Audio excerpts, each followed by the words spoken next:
Hi hello welcome back to my YouTube channel. അപ്പോൾ നമ്മൾ ഇന്ന് ചെയ്യാൻ പോകുന്നത് മാങ്ങ അച്ചാറാണ് കേട്ടോ. സിമ്പിളായിട്ട് തന്നെ വീട്ടിൽ നമ്മൾ ഉണ്ടാക്കിയതാണ്. സോ അതിൻ്റെ റെസിപ്പിയാണ്. ആദ്യം തന്നെ നമുക്ക് ഇഷ്ടമുള്ള സൈസിൽ മാങ്ങ കട്ട് ചെയ്തെടുക്കാം കേട്ടോ. നമ്മൾ ഒരുവിധം ഇച്ചിരി വലിപ്പത്തിലാണ് കട്ട് ചെയ്തേക്കുന്നത്. എന്നിട്ട് ആവശ്യത്തിന് ഉപ്പിട്ട് കുറച്ച് നേരം ഒന്ന് മാരിനേറ്റ് ചെയ്ത് വെക്കുന്നുണ്ട്.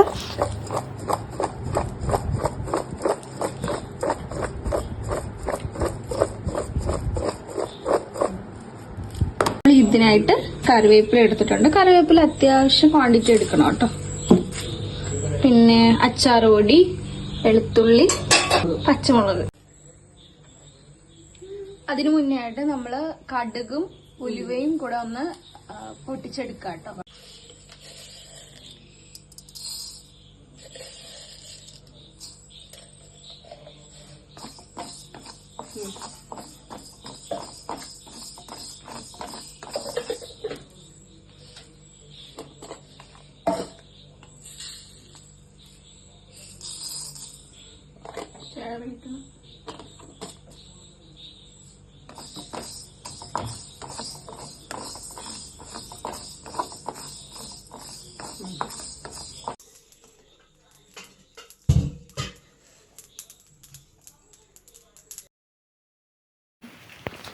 നമുക്കിനി പ്രിപ്പറേഷൻ സ്റ്റാർട്ട് ചെയ്യാം കേട്ടോ.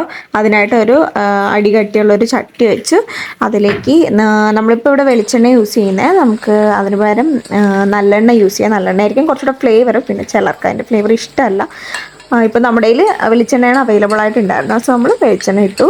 പിന്നെ കടുക് പൊട്ടിച്ച് വെളുത്തുള്ളി, കറിവേപ്പില ഇത്രയൊന്ന് നല്ലപോലെ ഒന്ന് വഴണ്ട് വരണ വരെ ഒന്ന് റോസ്റ്റ് ചെയ്യാം കേട്ടോ. പച്ചമുളകും കൂടി ഇട്ടിട്ടുണ്ട് കേട്ടോ. അതൊന്ന് ആയി വരുമ്പോഴത്തേക്കും അച്ചാർ പൊടി ഇട്ട് അതൊന്ന് പച്ചമണം മാറുന്ന വരെ ഒന്ന് നല്ലപോലെ ഒന്ന് എണ്ണയിലിട്ടൊന്ന് വഴറ്റിയെടുക്കും. അതിലേക്ക് നമ്മൾ കായപ്പൊടി ഇട്ട് കൊടുക്കുന്നുണ്ട്. നമ്മളിവിടെ കട്ടക്കായോ അല്ല പൊടിക്കായോ എടുത്തേക്കുന്നത്. നിങ്ങളുടെ ഇഷ്ടം പോലെ കേട്ടോ. കട്ടക്കായം വേണമെന്നുള്ളവർക്ക് അങ്ങനെ ഉപയോഗിക്കാം.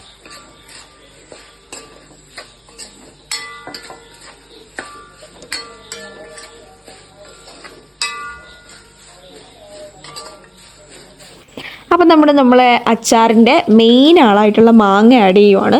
മാങ്ങ ഉപ്പ് പുരട്ടി വെച്ച് നല്ല സെറ്റായിട്ടുണ്ട് കേട്ടോ. അതിൽ നിന്ന് വെള്ളമൊക്കെ ഊർന്നിറങ്ങി നല്ല ടേസ്റ്റി ആയിട്ടുണ്ട്. നല്ല ഉപ്പൊക്കെ പിടിച്ചിട്ടുണ്ട് കേട്ടോ. അത് നല്ലപോലെ ഒന്ന് മിക്സ് ചെയ്യുക. അതിന് മിക്സ് ചെയ്തതിന് ശേഷം നമ്മൾ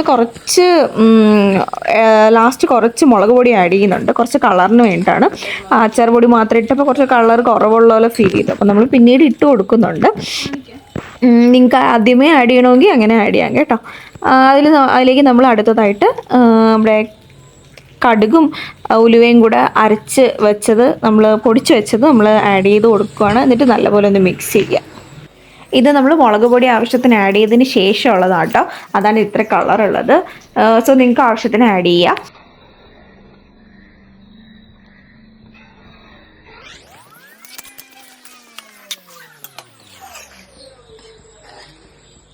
ഇനി നമ്മൾ ഇതിലേക്ക് വിനാഗിരിയാണ് കേട്ടോ ആഡ് ചെയ്ത് കൊടുക്കുന്നത്. ആവശ്യത്തിന് ആഡ് ചെയ്ത് കൊടുക്കുക. കുറച്ച് ദിവസം നമുക്ക് നിൽക്കുമല്ലോ. അപ്പോൾ ചീത്തയാവാണ്ട് കേടില്ലാണ്ട് നിൽക്കും.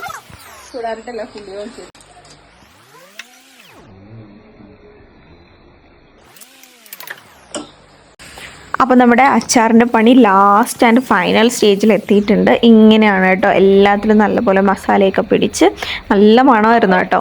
അപ്പോൾ നിങ്ങളൊന്ന് ട്രൈ ചെയ്ത് നോക്കുക. ട്രൈ ചെയ്തിട്ട് ഇഷ്ടപ്പെടുവാണെങ്കിൽ ഒന്ന് ലൈക്ക് ചെയ്യുക, ഷെയർ ചെയ്യുക, സബ്സ്ക്രൈബ് ചെയ്യുക. മാക്സിമം ഒന്ന് ഷെയർ ചെയ്യുക കേട്ടോ.